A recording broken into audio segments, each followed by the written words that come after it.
I'm joined in studio by Belinda Kayser-Echeozonjoku. I hope I pronounced your surname well. Yes, you did indeed. Thank you so much, Belinda. And of course, she is a member of the DA's Women Network. Correct. Thank you so much. So I think I've asked all my guests this question. Who do you want to see being the next DA leader? Oh, dear. The next DA leader is going to be John Steenhuisen. Okay. Okay. Belinda, just talking about the work of Dawn, do you think that the DA Women's Network has actually done enough to advance the struggle of South African women? I do think so, because not only, I think sometimes we look at DA, at women's issues as an isolated issue. And as the DA, we look at opportunity and diversity as for everybody, not only for women and not only isolating women's issues.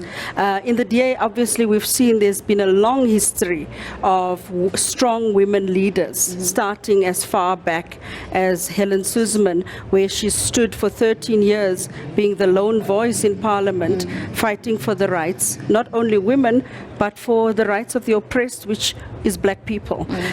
So the DA Women's Network also stems far, from that, going on not to only fight for women's rights, but to fight for the rights of the vulnerable. And I think the DA Women's Network is just an extension of what the DA is already doing to fight for the rights of people, so that everybody can have an equal opportunity, freedom, and fairness for everybody. Yeah. Before I go to your resolutions on gender-based violence, what has Dawn managed to achieve? I don't know if you've seen that Dawn has put some of the bills in Parliament. For example, we've gone through, we do a lot of inspections at police stations, for example. Let me start there. We have big problems with rape victims, for example, gender-based violence. And sometimes, as I said, it's a societal problem.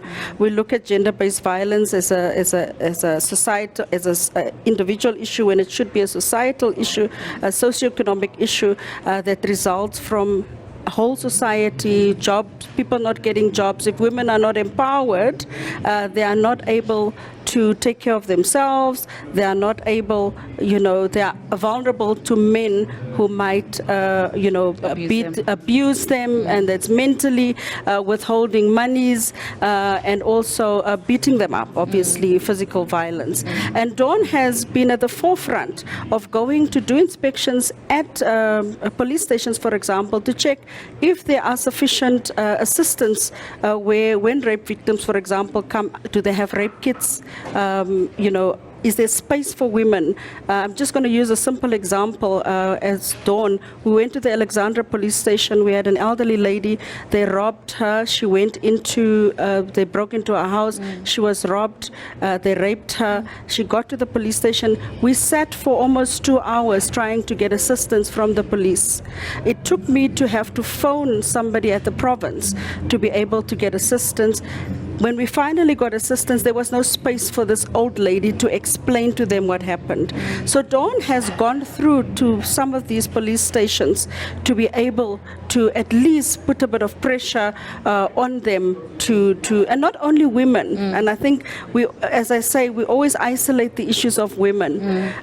What about the lesbian and the gay community? It's not only women that get abused. It's not only children that get abused, but also in all these vulnerable communities. So Dawn has been fighting for the rights of everybody, these vulnerable communities, and they've been in the forefront. And you actually touch on what some of your resolutions around gender-based violence actually speaks to. It says that the DA assesses effectiveness and the concrete implementation of government proposed action in regards to gender-based violence policies, as well as monitoring and evaluating these policies. Please elaborate on that. Monitoring those, remember, we have not only the DA Women's Network, but we have our shadow ministers of women, women and children with disabilities. This is where they go into Parliament, and they actually put through questions through to the Minister of Women, Children with Disabilities, which, by the way, have done nothing for women and children and people with disabilities to be able to assist. So the DA is just going to pressurize, put more bills in Parliament, and through our our members of Parliament, to put pressure on the government to be able to assist these vulnerable communities. But I just want to go back to something that we spoke earlier about. We talk about women's issues and vulnerable communities. A lot of these issues can be avoided. Not avoided, or at least reduced, if government creates opportunities, it creates a environment for people to have jobs.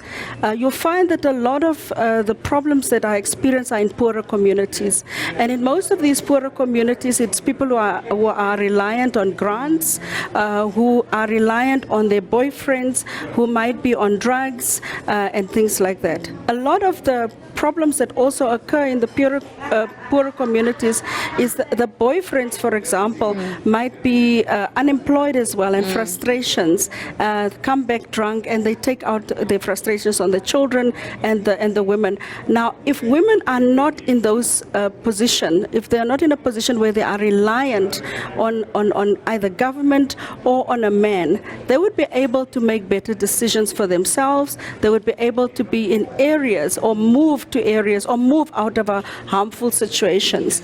The other issue that I also want to just touch on, and I know I'm jumping ahead because I'm very passionate about this, is also, in the city of Joburg, for example, where I'm a councillor, we have issues where we have problems with service delivery, which we try to obviously assist before we're getting out of government.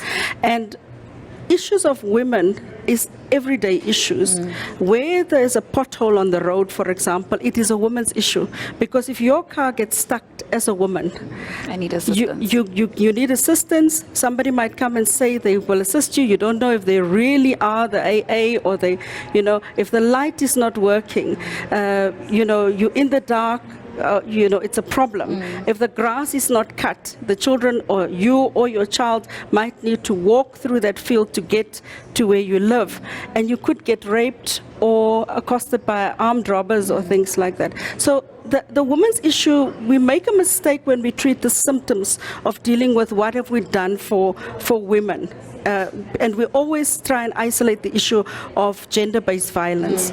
We should be looking at a societal solution, and part of that societal solution is economic growth and dealing with service delivery issues, which will assist then for women to empower themselves, to not only be in a better position to make better decisions, but also if the street lights work, you get home quicker.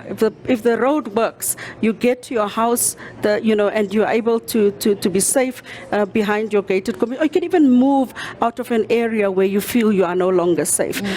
So those are some of the things I just wanted to highlight, because I felt we're dealing with Dawn, but the woman issue is not a special case. The problem is, if we look at women as victims, we are always going to look at the symptoms. We're not going to look at what we can do to actually look for a solution. And we need to look at women's issues as a whole society issue, which affects everything around us, including our children and our spouses. And of course, your policies actually speak to that effect. Belinda, thank you so much for your time. Hopefully we'll catch up with you later. Thank you so much. Thank you.